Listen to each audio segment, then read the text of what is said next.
আসসালামু আলাইকুম, welcome back to my channel. আজকের রেসিপি হচ্ছে সুজির পিঠা। তো সুজির পিঠা এভাবে বানালে আসলে খেতে অসাধারণ। তো তালের রস দিয়ে এই সুজির পিঠাটা আমি আজকে বানাবো। রেসিপিটা ভালো লাগলে অবশ্যই আমার চ্যানেলটি সাবস্ক্রাইব করে পাশে থাকবেন। তো পাশে থেকে বেল বাটনে ক্লিক করে অল নোটিফিকেশন অন করে রাখবেন, যাতে পরবর্তী রান্নার ভিডিও আপনার কাছে খুব দ্রুত চলে যায়। তো চলে আছে মূল রেসিপিটি। দেখতে পাচ্ছেন এখানে আমি 1 কাপ পরিমাণ মতো সুজি নিয়েছি মেজারমেন্ট কাপে, এবং সেই সাথে নিয়েছি আমি এখানে 1/2 কাপ পরিমাণ মতো ময়দা। তো সুজির সাথে আমি 1/2 কাপ ময়দা মিশিয়ে দিয়েছি, দেখতে পাচ্ছেন। তো ময়দা দিয়ে দিচ্ছি আমি অলরেডি, দেখতে পাচ্ছেন। সুজি এবং ময়দা মিক্স করে নেব। এরপর যে দিয়েছি আমি এখানে 2 টেবিল চামচ বড় চামচের তালের রস। তো আমি তালের রস দিয়েছি উপর থেকে, দেখতে পাচ্ছেন 2 টেবিল চামচ পরিমাণ মতো।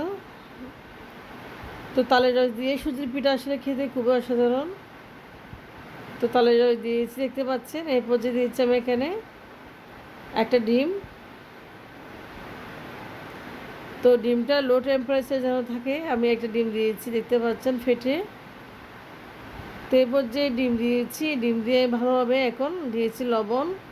তো মিষ্টি জিনিস আসলে লবণ না দিলে ভালো লাগে না, মিষ্টি আস্তে একটু লবণ দিলে পারফেক্ট হয়। তো এরপর যে চিনি চিনি দিয়েছি আমি 1 টেবিল চামচ মতো মেজারমেন্ট কাপে মেপে দিচ্ছি চিনিটা। তো চিনি দিয়ে সবগুলো একসাথে মিক্স করে নিচ্ছি, দেখতে পাচ্ছেন, একটা খুন্তি দিয়ে। তো মিক্স করা হয়ে গেছে। তারপর যেহেতু সুজি, আমি হাত দিয়ে একটু ভালোভাবে মেল্ট করে নিচ্ছি, দেখতে পাচ্ছেন। আমি হাত লাগাইছি, হাত দিয়ে ভালো একটু মেল্ট করে নিচ্ছি। খুব সফট একটা নাস্তার জন্য একটা ব্যাটার রেডি হয়ে গেছে, দেখতে পাচ্ছেন, সুজির নাস্তা। তো এই পর্যায়ে আমি চলে যাচ্ছি এটা ব্যাক করতে। এখন দেখতে পাচ্ছেন এখানে একটা আমি টিফিন বক্স নিয়ে নিয়েছি, অনেক পুরানো, দেখতে পাচ্ছেন। তো টিফিন বক্সে আমি দিয়ে দিচ্ছি সুজির ব্যাটারটা। সুজি দিয়ে নাস্তা আপনারা অবশ্যই বানাবেন, খেতে অসাধারণ লাগবে। তো দেখতে পাচ্ছেন আমি টিফিন বক্সের উপর দিয়েছি নারকেল কুড়ানো, সুজি দিয়েছি, এরপর দিয়েছি নারকেল কুড়ানো একটু একটু করে। তো এখন চলেছে চুলায় আমি দেখতে পাচ্ছি একটা হাঁড়িতে অল্প পানি দিয়ে একটা স্ট্যান্ড বসিয়ে দিয়েছি। তো স্ট্যান্ডের উপর আমি টিফিন বক্সটা উঠে রাখবো, দেখতে পাচ্ছেন। তো একটা ঢাকা দিয়ে রেখে দিব 20 মিনিটের জন্য। এভাবে 20 মিনিটে ব্যাক করে দেবো নাস্তাটা। সুজির পিঠাটা গরম পানির পাপা হয়ে যাবে। তো 20 মিনিট পরে চলে আসলাম, দেখতে পাচ্ছেন সুজির পিঠাটা হয়ে গেছে। তারপরে আমি পিঠাটা হয়েছে কিনা একটা দেখতে পাচ্ছেন, আমি একটা পরীক্ষা করে দেখতেছি একটা শিক দিয়ে। তো দেখতে পাচ্ছেন কোথাও একদম লাগতেছে না শিকটা, তার মানে পিঠাটা হয়ে গেছে। তো এরপর যে পিঠাটা আমি চুলা থেকে নামিয়ে, দেখতে পাচ্ছেন, মোল্ড আউট করবো।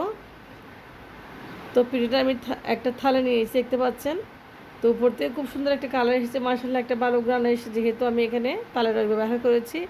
তো এভাবে সুজি দিয়ে আপনারা নাস্তা বানিয়ে নেবেন ছটপট, একদম বাসায় খাওয়ার জন্য অসাধারণ। দেখতে পাচ্ছেন উপর নিচ আমি আপনাদের দেখাচ্ছি, ফুলে ডাবল হয়ে গেছে,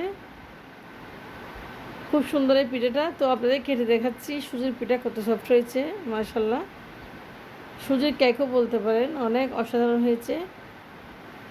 তো আশা করি আজকে ভিডিও ভালো লাগলে অবশ্যই আপনারা লাইক করবেন, শেয়ার করবেন। তো এই সুজির পিঠা আপনারা চটপট বানিয়ে নেবেন খুব সহজে।